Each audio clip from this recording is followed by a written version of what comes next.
Hi, this is Mo Maduro with the Life Expansion After 50 podcast, wrapping up the mapping of success principles over to the unconscious and neuroplasticity. We'll kick it off with visualizing your perfect day.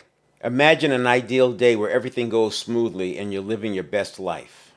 Now, does visualizing your perfect day by itself make it happen? Of course not. But it's less time you're visualizing what you don't want, which would be like a nocebo. And it's also preparing your associations to notice elements in your environment that are consistent with or can help you toward your goal. With 11 million bits per second processing every single second, it's easy to believe these resources were always around. We just had to program ourselves to notice them. Practice mindful breathing. Deep, mindful breaths can help you stay centered, reduce stress, and enhance your personal power. Breathing is more important than I think people regard it. Consider you can live about a few seconds without blood, a few minutes without air, a few days without water, and a few weeks without food. Looked at it from this hierarchy, you can see that we should be paying more attention to our breathing. Add to that our breathing is shallow when we're scared, meaning we're not getting the oxygen that we need, or anxious. And since neurons fire both ways, shallow breathing can also make us anxious. Likewise, deep, slow breaths can help you become calm. Box breathing is a good place to start. Inhale for 4 counts, hold for 4 counts, exhale for 4 counts, hold that for 4 counts. You want to completely fill your lungs and lower abdomen with air and completely expel all the air on the exhale.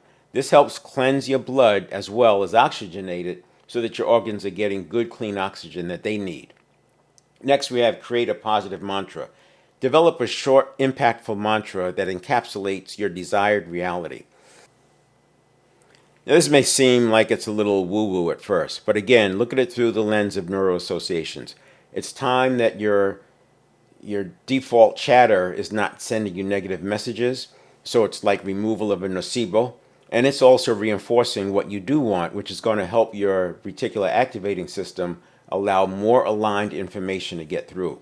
Here are some examples. I'm unstoppable and capable of achieving anything. Or, I'm enough.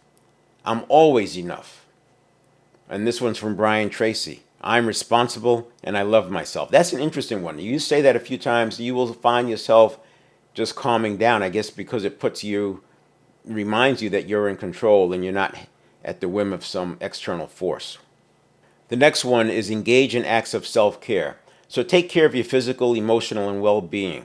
Self-care nurtures positive energy. The inverse would be beating yourself up. So it's kind of, self-care could be yoga, meditation, deep breathing, walking in nature. Experiment. Find out what works for you. Remember, every moment you spend in positivity is a moment that negativity is held at bay. Use the 2-minute rule. If a task related to your goals takes less than 2 minutes, do it immediately. This minimizes procrastination. I like this one, and it's similar to the one where you don't leave the site of making a decision without taking some action. Action rules, because action engages your neurons and your associations. Thinking about it alone does not do that consistently. It can, but it's not consistent. Engaging your unconscious, using the neurons, that's how you do it. Celebrate small wins. Acknowledge and celebrate even the smallest successes. Positive reinforcement keeps you motivated. This is a big one, and it gets to the foundation of habit formation, releasing dopamine. Dopamine is the chemical that's involved with addictions. It's also powerful enough to have caused our hunter-gatherer ancestors to risk facing the proverbial saber-toothed tiger to find food. In other words, dopamine is a very powerful neurotransmitter. By celebrating small wins, you're releasing dopamine. But more importantly, you're releasing dopamine attached to the specific behavior, which reinforces it. Like rewarding a dolphin in training, you're reinforcing yourself to repeat that behavior again in a similar circumstance. Use positive anchoring. Associate a physical gesture or word with a positive emotion. Use it to evoke positivity when needed. I first heard about anchoring over 30 years ago in a 14-day Tony Robbins seminar. He also talks about it in his Unleash the Power weekends. In one context, he refers to it as your power move. I personally use this to raise my energy level before I have to speak to a client, before going on camera, before speaking to a group. When I was selling motorcycles, before greeting a customer, I would execute that move subtly. because I wanted the positive energy to be present. And then immediately it would bring up that associated feeling and state. Again, no woo-woo, just associations that are occurring in the neural pathways millions of times a day, like stored memories called up at a moment's notice from triggers you may not even know are happening. So anchoring can work as a nocebo too. It could be a big, obvious move or something small and subtle, like pressing your thumb and forefinger together. The key is to work yourself into a high energy state and then execute the anchor. If you play sports, at a high moment, you can anchor that. Maybe at a concert or dancing, take advantage of that energy that's there and reinforce your anchor, using that same anchor all the time. Create a vision journal. Now, write in a journal about your future successes and experiences as though they've already happened. Mind Valley has a program called Lifebook that guides you through designing your life. I highly recommend it. It's a 12-week program, and it's not a download of information. It's literally walking you through a process of designing your life based on what's important to you, and developing strategies so that you can then execute that plan. I think it works well with these podcast episodes because this is giving you the how-to in terms of managing your internal environment, and the life book helps you lay out a plan based on the life that you want to design. Next is embrace daily meditation. Meditate regularly to quiet your mind, increase mindfulness, and improve your focus. I believe when it comes to doing what you intend to do, meditating is one of the most powerful tools available to us. No woo-woo, but you do want to explore the different types of meditation. Joe Dispenza does a good job of laying out different types of meditation for different purposes, and has some guided meditations available through his book trilogy. I'll put a link in the notes. Next is engage in positive visualization before sleep. Visualize your goals before sleeping to program your subconscious positively. As you fall asleep and as you awaken, you're in the alpha state, which is like a mild hypnotic state. It's a good reason to not reach for your phone right away. It's also why many success practitioners do not look at email for a few hours, and in fact, some completely close off the outside world until they complete their morning ritual and any planned tasks. By engaging in a positive visualization before going to sleep, you plant those seeds into your unconscious. The power of this is that it makes it more familiar to you, as well as starts to build those neural pathways. Next is stay open to signs and synchronicities. Be aware of meaningful coincidences. This is the kind of statement that can lead people to believe that we're manifesting something or the universe is sending them something.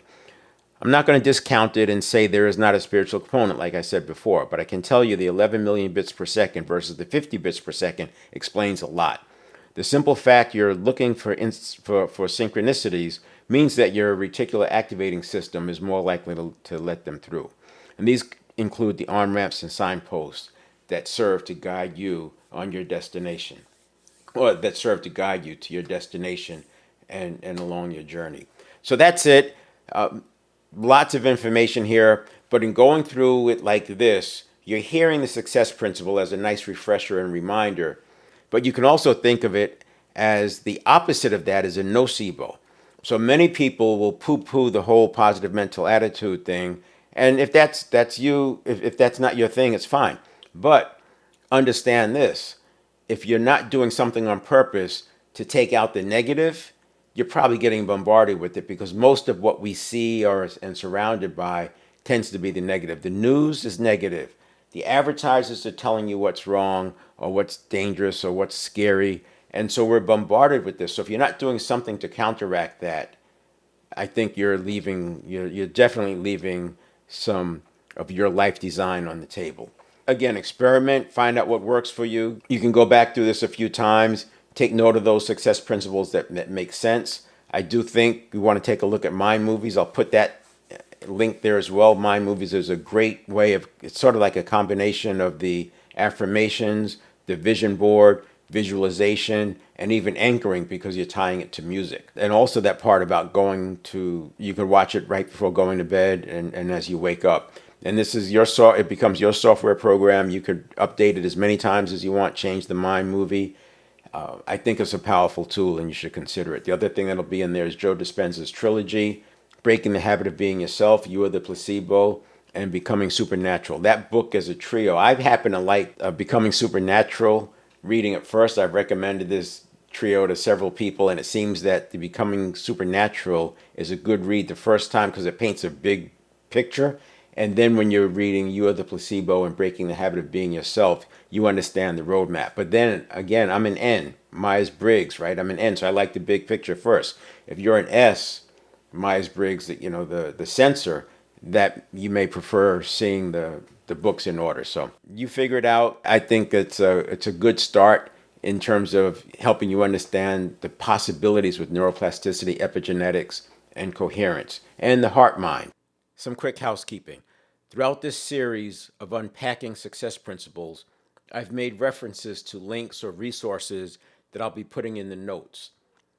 If you're listening to the podcast on a platform other than Substack, you're not seeing those notes. Get those links and resources. You'll go to 7fitnessareas.substack.com, and that's with the digit 7, 7fitnessareas.substack.com. Look for episode 23B, as in Bravo. When you look down in the notes under the podcast link, you'll see those resources. I'll put them all into this one episode so you don't have to go bouncing around, and you can get back to listening on your favorite platform. We'll talk to you next time. Take care.